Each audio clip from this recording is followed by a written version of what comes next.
Eto na! Palagi bang maalikabok sa bahay nyo? May alaga rin ba kayong aso, pusa, ibon, at iba pa? Tapos may allergy ka pa. Lagi kang atching ng atching. Laging nangangati yung mata mo. Lagi kang may sakit. At alam mong madumi ang hangin dyan sa bahay nyo. Nako, pinsan! Bumili ka ng air purifier. Ito, oh!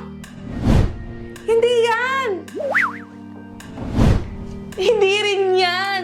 Robot vacuum to, pero i-review rin natin ito mamaya.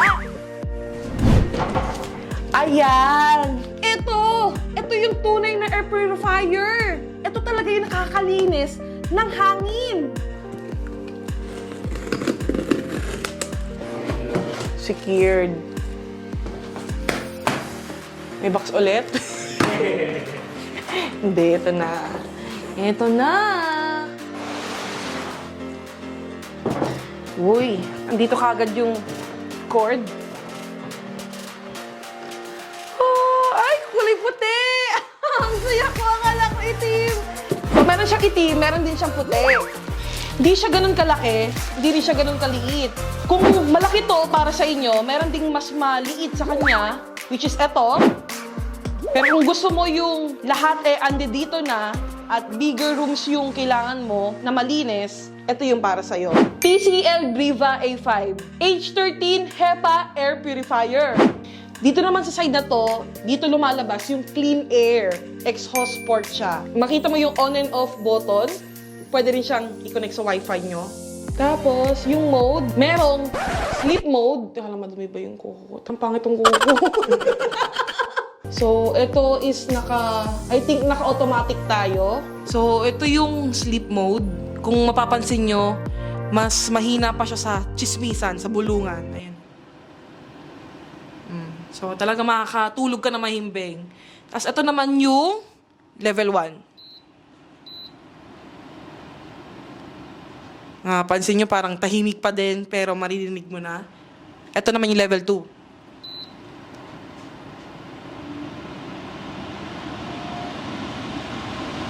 Ayun na, parang ng electric pan. Punta tayo sa level 3. Ayan na. Parang na yung malaking electric pan na. Parang maganda yung level 3 kapag ilalagay mo kapag yung kakaluto nyo lang ng isda kanina, di ba yung daing, prito ng pusit, yung level 3. Pero kapag matutulog ka or i-automatic mo lang, siya na yung mag-aano sa'yo. Tapos, ang maganda dito, meron ding timer. Para hindi mo makalimutan i-off. So, meron tayong 1 hour, 2 hours, 4 hours, or 8 hours. So, yung 8 hours parang sa yun, di ba? Sleep mode. Tapos, itong filter button, kung magbiblink niya na magbiblink, ibig sabihin, kailangan mo nang palitan yung filter. Dumudumi rin yung filter, kailangan mo i-vacuum yon, ganyan, linisin. So, i-maintain mo siya na malinis. At itong air quality, naka-white siya. So, okay pa naman yung air natin ngayon. Pero kapag nag-yellow yan, ibig sabihin moderate yung air. At kapag red is dangerous air. Poor air, ibig sabihin nun. Tapos, meron ding Briva Shield. Meron ding lock. So, yung lock is parang pang-child lock lang din or para ma-prevent yung pag-accident na pagpindot mo na hindi mo naman napindot talaga, na-accident ng pindot mo. Yung lock is, syempre, para sa child lock, para hindi mapindot kung saan-saan dyan, no? So, pag pipindutin mo lang na ganon, long press mo ng 1, 2, 3, 4. O, nakalock na. Tapos, i-unlock mo lang din ulit. 1, 2, 3, 4. Kung gusto mong pindutin. Oh, narinig niyo yun? Tapos, ito yung maganda. Merong LED ambient device. Wow! Pwede na pang dim light. Tipid sa kuryente kasi hindi mo na kailangan mag-lampshade. Kasi air purifier na, meron pang LED light. So, para i-check natin yung air filter, nasa ilalim siya. So, babalik na rin natin. Siyempre, kapag binaligtad nyo, make sure nyo na naka-turn off muna, ha? May instruction dito kung paano i-unlock. So, ito yung naka-unlock pag gagawin.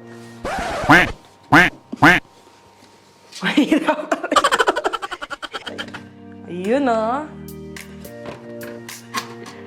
Ayan, ito po yung filter.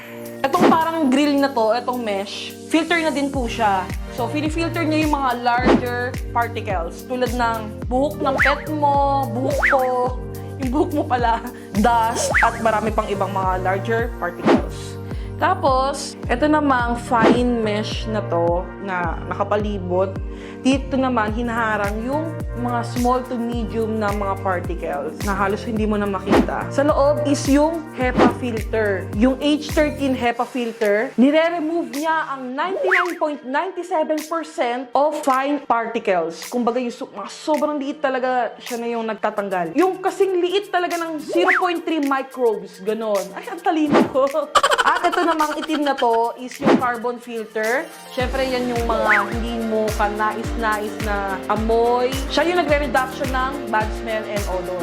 Pag inangat mo siyang ganito, natanggal din pala siya para malinis mo siya ng sobra pag kailangan nyo ng linisin. At hindi na importante kung asan ba yung taas or baba. Tapos, ito yung motor niya. Ayan yung motor. Tapos, kung makita nyo, ito yung sensor. Yan yung sensor niya. Pag ibabalik nyo, madali lang. And, nilak nyo rin. Lock. Di ba ang ganda ng TCL Viva A5? Kumbaga, kung naghahanap ka ng ando doon na lahat, all-in-one. Kaya nga A5 ando doon yung 5 filter. So, ito yung para sa'yo. Dinesign talaga siya para sa mga larger rooms. Dinesign talaga siya para sa'yo. Gamitin na natin!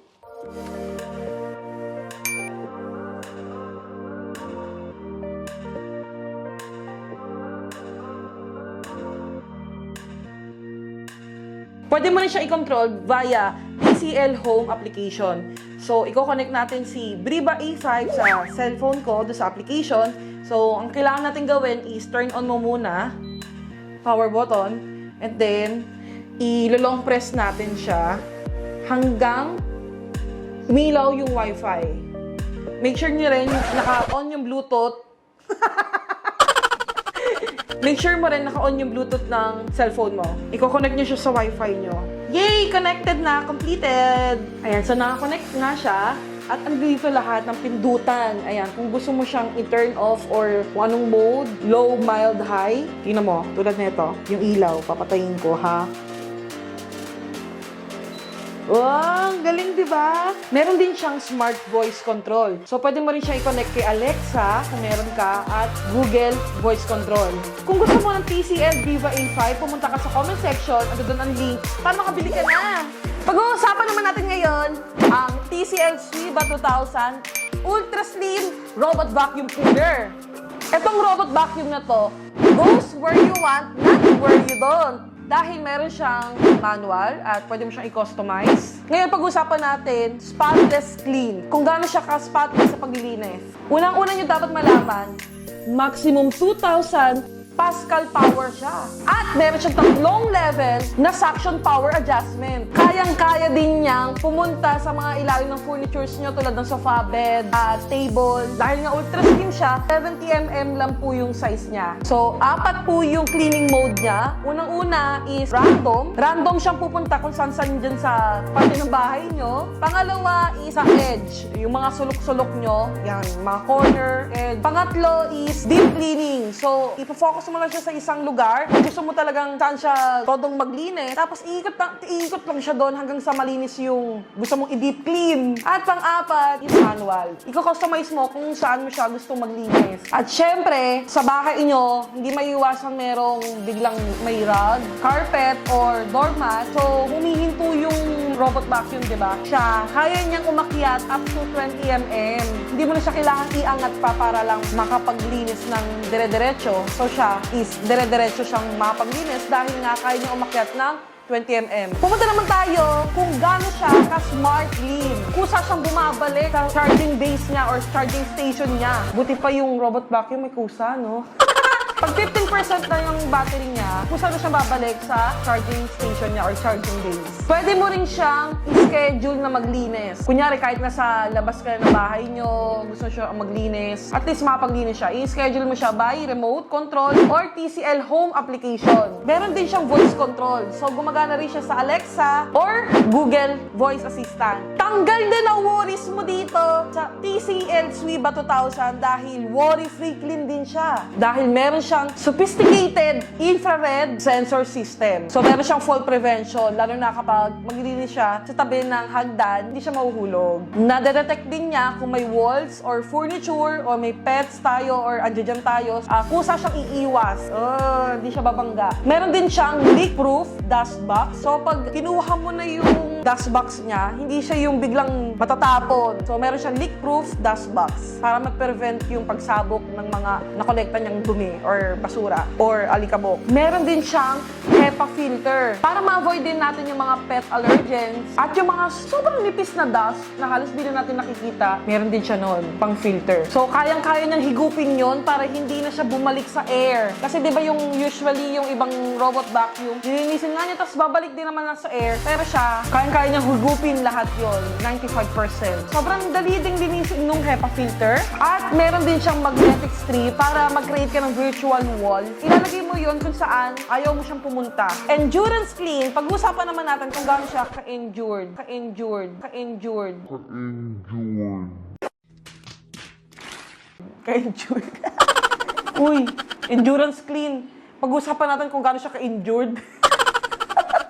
Pag-uusapan naman natin ngayon kung gaano siya katibay. Super long battery. Kayang-kaya niya maglinis ng up to 150 minutes. So parang 2 hours and a half yun. 150 meters. Kayang-kaya niya maglinis ng bigger rooms, bigger areas. 2,900 milliampere per hour yung battery niya. At malaki rin yung storage or yung ultra dust box. 600 ml siya. Ang dami niyang makukuhang dumi bago mo kailangang linisin. Eto, itatry natin ngayon siya sa tiles, carpets, and wood. Sa lahat po ng mga gustong bumili ng TCL Swiba 2000 Ultra Slim Robot Vacuum Cleaner, pumunta po kayo sa comment section. Makikita niyo po yung link ng Noon dyan. Doon siya available sa Noon. At bumili na kayo!